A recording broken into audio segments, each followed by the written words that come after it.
গল্পে কোনো ভুল ত্রুটি থাকলে ক্ষমা সুন্দর দৃষ্টিতে দেখবেন প্লিজ।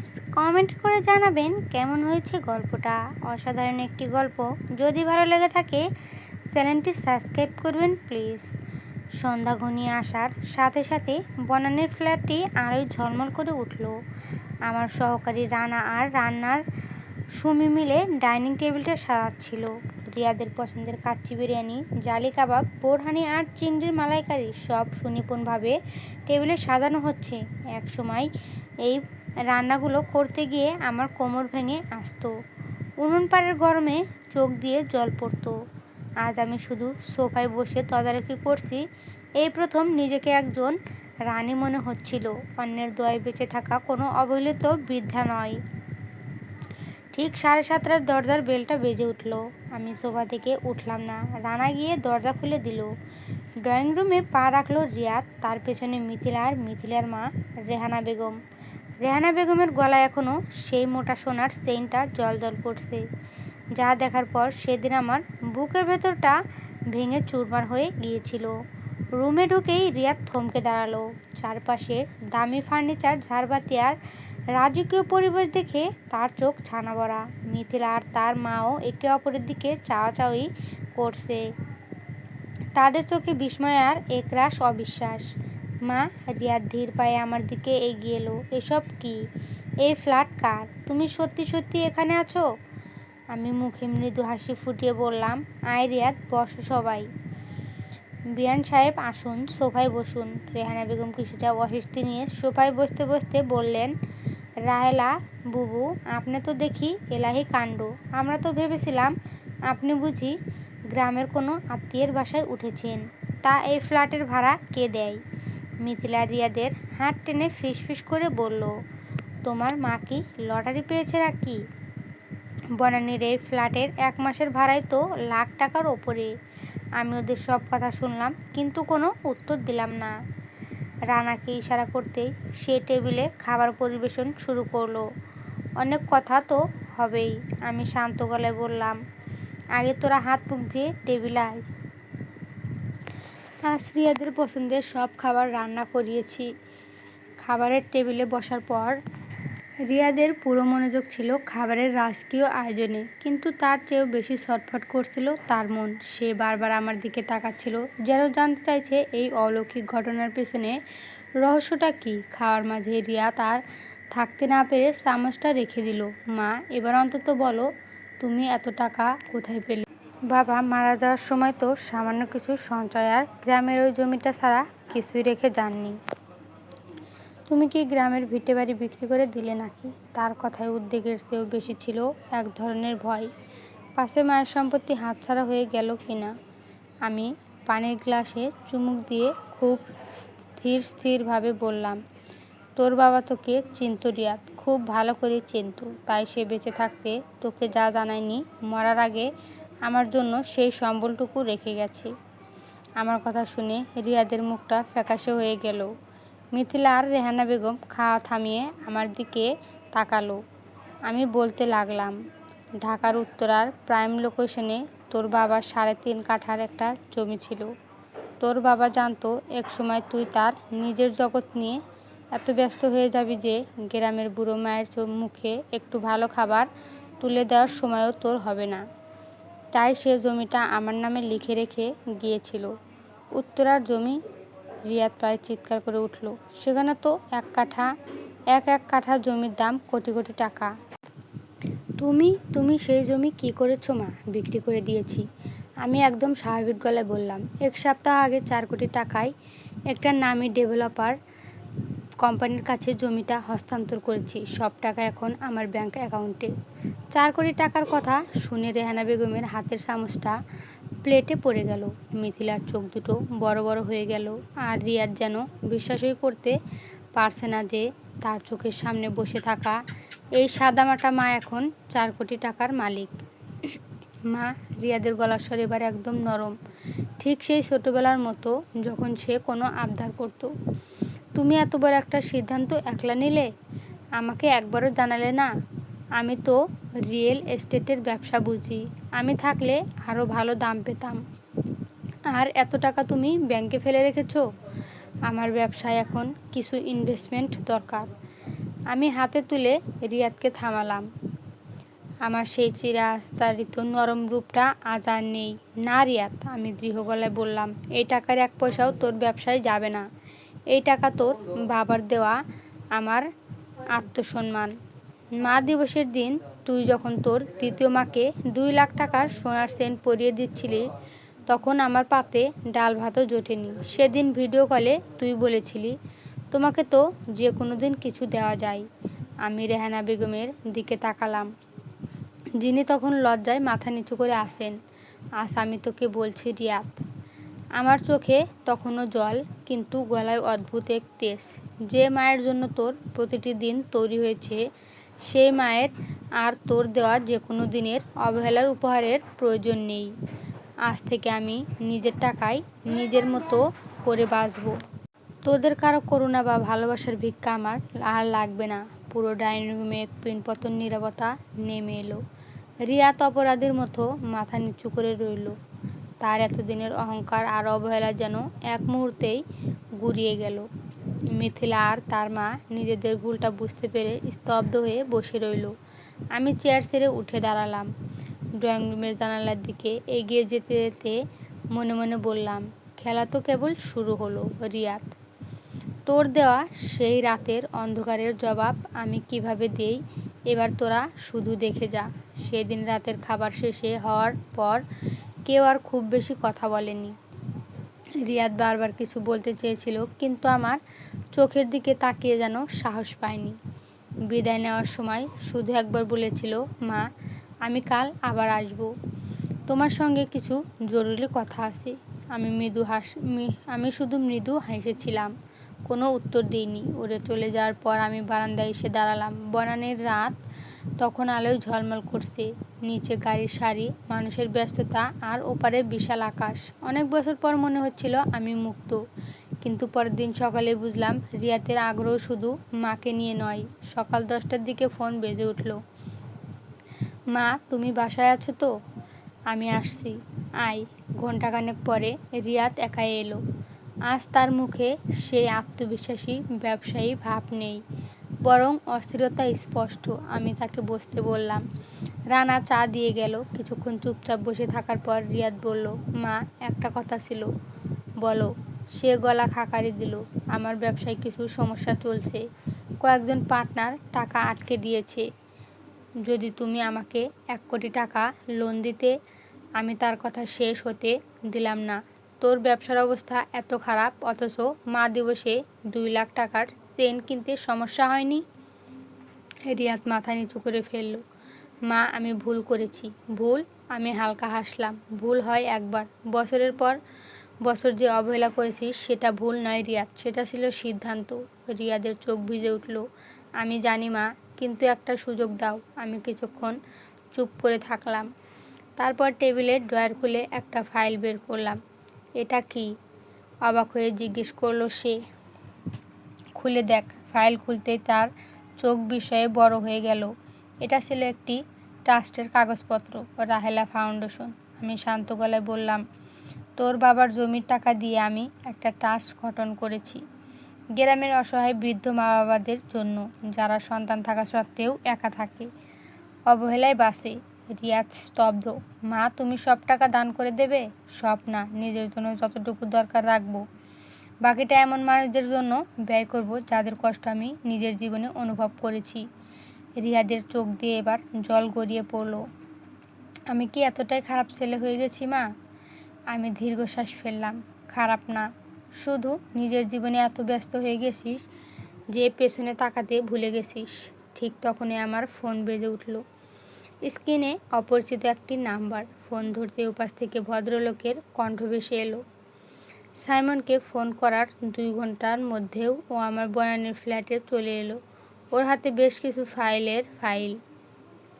গত কয়েকটা দিন ও আমার কথা মতো ঢাকার আনাচে কানাচে ঘুরে কিছু তথ্য জোগাড় করেছে। সাইমন বসার ঘরে এসে ফাইলগুলো টেবিলের ওপর রাখলো। খালাম্মা, আপনি যেমনটা চেয়েছিলেন আমি ঠিক তেমন 2টি প্রজেক্টের খোঁজ পেয়েছি। একটা হলো উত্তরায় একটা ছোটোখাটো বুটিক্স হাউস আর হস্তশিল্পের কারখানা। যেটা এক ভদ্রমহিলা বিক্রি করে দিতে চান, আর অন্যটা হলো মিরপুরের দিকে একটা ইতিমখানা ও বৃদ্ধাশ্রম, যারা ফান্ডের অভাবে ঠিকমতো চলতে পারছে না। আমি সোজা হয়ে বসলাম। 4 কোটি টাকা ব্যাংকে ফেলে রেখে রিয়াদের লোভী দৃষ্টির সীমানায় রাখার কোনো ইচ্ছে আমার নেই। আমি সাইমনকে বললাম, বুটিক্স হাউসের আইডিয়াটা আমার খুব পছন্দ হয়েছে সাইমন। তোর খালু বেঁচে থাকতে আমি ঘরে বসে সেলাইয়ের কাজ করতাম। ও খুব উৎসাহ দিত। আমি এই বয়সে এসে অলস বসে থাকতে পারবো না। আর ওই বৃদ্ধাশ্রমের ব্যাপারটা, ওটার দায়িত্ব আমি নিজেই নেব। সাইমন অবাক হয়ে বলল, তার মানে আপনি ব্যবসা আর সমাজসেবা দুটোই একসাথে শুরু করছেন? আমি জানালার বাইরে তাকিয়ে হাসলাম। হ্যাঁ, আমি দেখাতে চাই 60 বছর পার হওয়া একটা মা শুধু ঘরে বসে কান্নাকাটি করার জন্য জন্মায়নি। নিজের পায়ে দাঁড়ানোর শক্তি তোর খালুর দোয়ায় আমার আছে।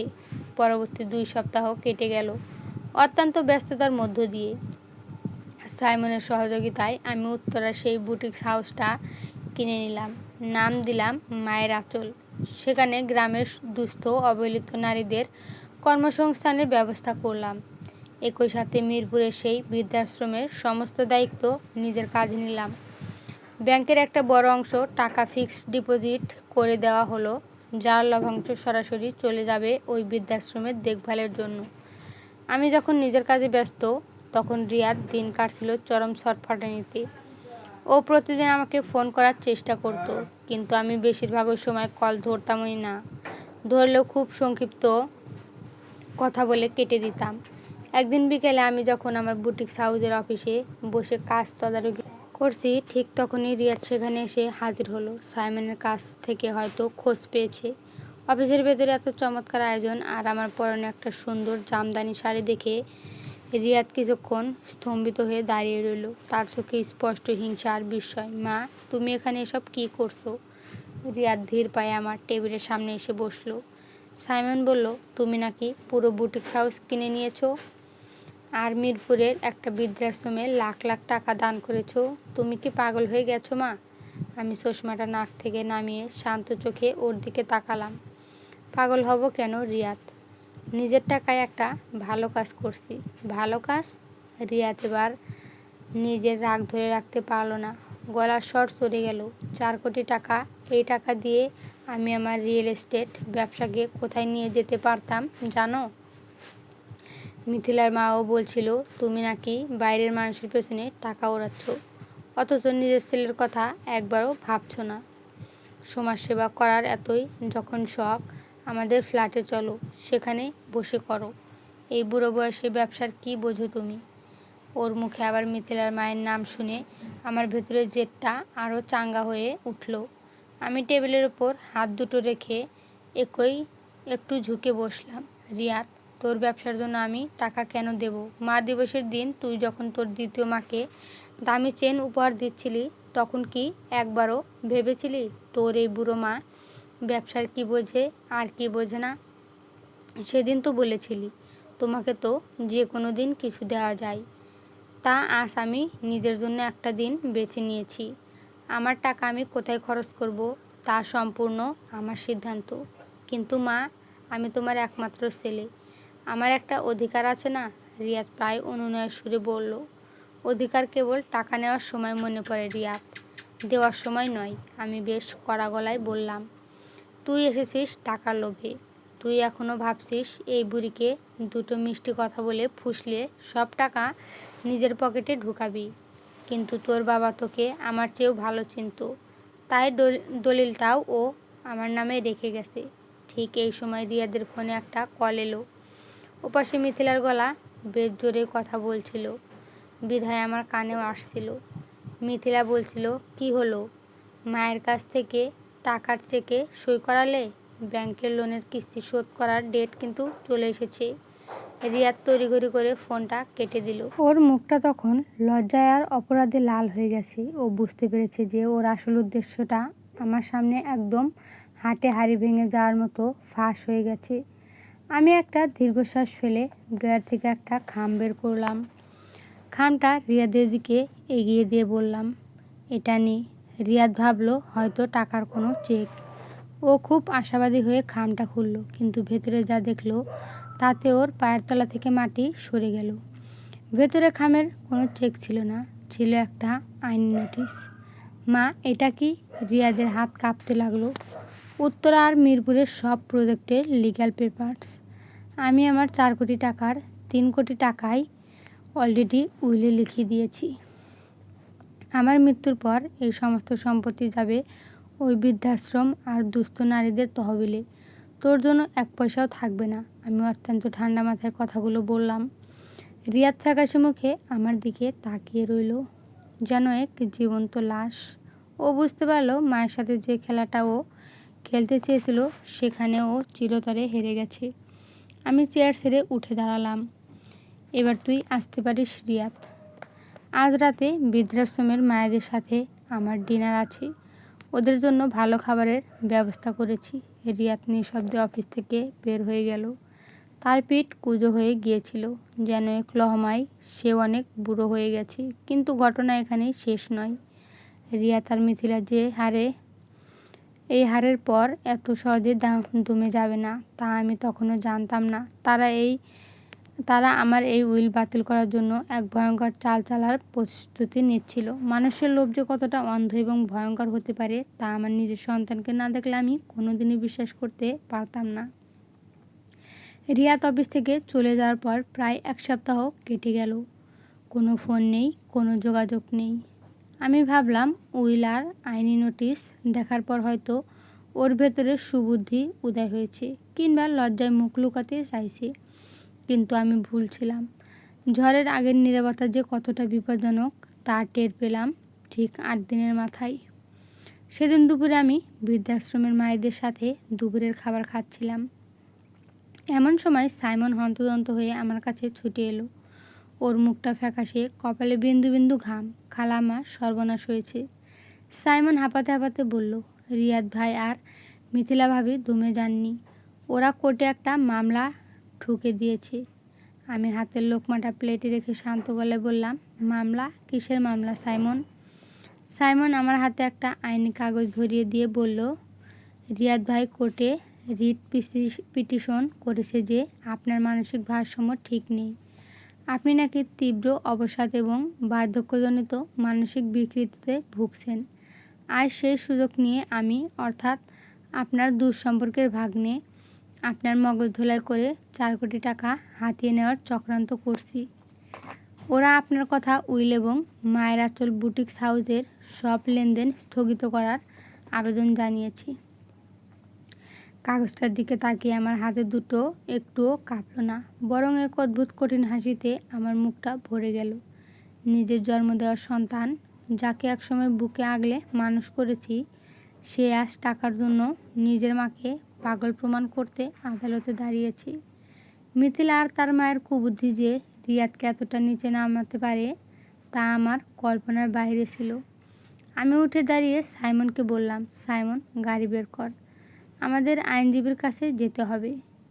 পরদিন সকালে ঢাকার একটি পারিবারিক আদালতে মামলার প্রাথমিক শুনানি ছিল। আমি যখন আদালতের বারান্দায় পৌঁছালাম, দূর থেকে দেখলাম রিয়াদ, মিথিলা এবং রেহানা বেগম এক কোণায় দাঁড়িয়ে ফিসফিস করে কথা বলছেন। মিথিলার মুখে এক বিজয়ী হাসি। আমাকে দেখে রিয়াদ একটু অস্বস্তিতে চোখ সরিয়ে নিল, কিন্তু মিথিলা মাথা উঁচু করে আমার দিকে তাকালো, যেন সে যুদ্ধ জয় করে ফেলেছে। আদালতের কার্যক্রম শুরু হতেই রিয়াদের আইনজীবী জাঁকালো গলায় বলতে লাগলেন, মাননীয় আদালত, আমার মক্কেল রিয়াদ আহমেদের মা রাহেলা বেগম দীর্ঘদিন যাবৎ একাকিত্ব ও মানসিক অবসাদে ভুগছেন। স্বামী মারা যাওয়ার পর থেকে ওনার আচরণে অসংলগ্নতা দেখা গেছে। এই সুযোগে ওনার এক দূর সম্পর্কের ভাগ্নে সাইমন ওনাকে ভুল বুঝিয়ে উত্তরার কোটি টাকার সম্পত্তি সস্তায় বিক্রি করিয়েছে এবং সমস্ত টাকা নিজের নিয়ন্ত্রণে নেওয়ার জন্য একটা ভুয়া উইল তৈরি করিয়েছে। একজন ষাটার্ধ অশীতিপর বৃদ্ধার পক্ষে হুট করে এত বড় ব্যবসায়িক সিদ্ধান্ত নেওয়া কোনোভাবে স্বাভাবিক নয়। তাই ওনার সমস্ত সম্পত্তি এবং ব্যাংক অ্যাকাউন্ট ফ্রিজ করা হোক এবং ওনাকে মানসিক চিকিৎসার আওতায় আনা হোক। রিয়াদের আইনজীবী যখন কথাগুলো বলছিলেন, রিয়াদ তখন কাঠগড়ার পাশে মাথা নিচু করে দাঁড়িয়েছিল। সে একবারের জন্য আমার চোখের দিকে তাকানোর সাহস পায়নি। বিচারক মহোদয় সব শুনে আমার দিকে তাকালেন। রাহেলা বেগম, আপনার কি এই বক্তব্যের বিরুদ্ধে কিছু বলার আছে? আমার আইনজীবী উঠে দাঁড়িয়ে বললেন, মাননীয় আদালত, আমার মক্কেল রাহেলা বেগম নিজের ওনার বক্তব্য পেশ করতে চান। আমি ধীর পায়ে কাঠগড়ায় গিয়ে দাঁড়ালাম। পুরো আদালত কক্ষে নিস্তব্ধতা। আমি জাজের দিকে তাকিয়ে খুব স্পষ্ট আর শান্ত গলায় বলতে শুরু করলাম, মাননীয় আদালত, আমি পাগল কিনা তা প্রমাণ করার জন্য আমার কোনো ডাক্তারের সার্টিফিকেটের প্রয়োজন নেই। আমার এই সচল মস্তিষ্কই তার প্রমাণ। আমার স্বামী মারা যাওয়ার পর দীর্ঘ 8টি বছর আমি গ্রামের বাড়িতে একা কাটিয়েছি। তখন আমার এই একাকিত্ব বা মানসিক অবস্থা নিয়ে আমার ছেলের কোনো মাথা ব্যথা ছিল না। কিন্তু আজ যখন আমার কাছে 4 কোটি টাকা এসেছে, তখন আমি হঠাৎ পাগল হয়ে গেলাম। আমি একটু থামলাম। পকেট থেকে একটা পেনড্রাইভ বের করে আমার আইনজীবীর হাতে দিলাম। মাননীয় আদালত, এই পেনড্রাইভে একটা অডিও রেকর্ড আছে। একদিন রাতে আমার ছেলে রিয়াদ আমার বনানীর ফ্ল্যাটে এসে গোপনে আমার সহকারী রানার সাথে দেখা করে। সে রানাকে 5 লাখ টাকার লোভ দেখায়, যাতে রানা আদালতে এসে সাক্ষ্য দেয় যে আমি নাকি রাতে ঘুমোতে পারি না, ঘরের জিনিসপত্র ভাঙচুর করি এবং উল্টাপাল্টা কথা বলি। রানা রিয়াদের সেই চক্রান্তের কথা রেকর্ড করে আমাকে দিয়ে দিয়েছে। আমার কথা শেষ হতেই মিথিলা আর রেহানা বেগমের মুখ শুকিয়ে চুন হয়ে গেল। রিয়াদ ভয়ে কাঁপতে লাগলো। আমি রিয়াদের দিকে সরাসরি তাকিয়ে বললাম, রিয়াদ, তুই ভেবেছিলি মা দিবসের দিন যেভাবে আমাকে বোকা বানিয়ে ভিডিও কলে উপহাস করেছিলি, আজও সেইভাবে পার পেয়ে যাবি? তোরা আইনের লড়াই চিলিস না। এবার দেখ মায়ের আসল রূপ কাকে বলে। বিচারক পেনড্রাইভকে গ্রহণ করলেন এবং সাময়িকভাবে শুনানি মতলবি করে রিয়াদের উদ্দেশ্যে ও জালিয়াতির তদন্তের নির্দেশ দিলেন। আদালত থেকে বের হওয়ার সময় রিয়াদ দৌড়ে এসে আমার পা জড়িয়ে ধরল। মা, আমাকে মাফ করে দাও। মিথিলা আর শাশুড়ির কথায় আমি অন্ধ হয়ে গিয়েছিলাম। ওরা বলেছিল লোন শোধ না করলে আমার ফ্ল্যাট, গাড়ি সব ক্রোক হয়ে যাবে। আমি শেষ হয়ে যাব মা। আমি ওর হাতটা আমার পা থেকে সরিয়ে দিলাম। আমার চোখে তখন আর কোনো অশ্রু ছিল না, ছিল এক কঠিন নির্মমতা। যে ছেলে টাকার জন্য নিজের মাকে পাগল বানাতে পারে, সে আর যাই হোক আমার ছেলে হতে পারে না। তোর ফ্ল্যাট, গাড়ি বাঁচানোর দায়িত্ব তোর, ওই দ্বিতীয় মায়ের, আমার নয়। আমি সাইমনকে নিয়ে গাড়িতে উঠে বসলাম। গাড়ি চলতে শুরু করলো, কিন্তু আমার মন বলছিল রিয়াদ আর মিথিলা যখন দেখবে তাদের পিঠ দেওয়ালে ঠেকে গেছে, তখন তারা শেষ কামড়টা দেওয়ার জন্য আরও বড় কোনো অপরাধের আশ্রয় নেবে। আর সেই চূড়ান্ত অধ্যায়ের জন্য আমি নিজেকে প্রস্তুত করতে লাগলাম। চলবে? নেক্সট পার্টের জন্য সবাই কমেন্ট করবেন প্লিজ।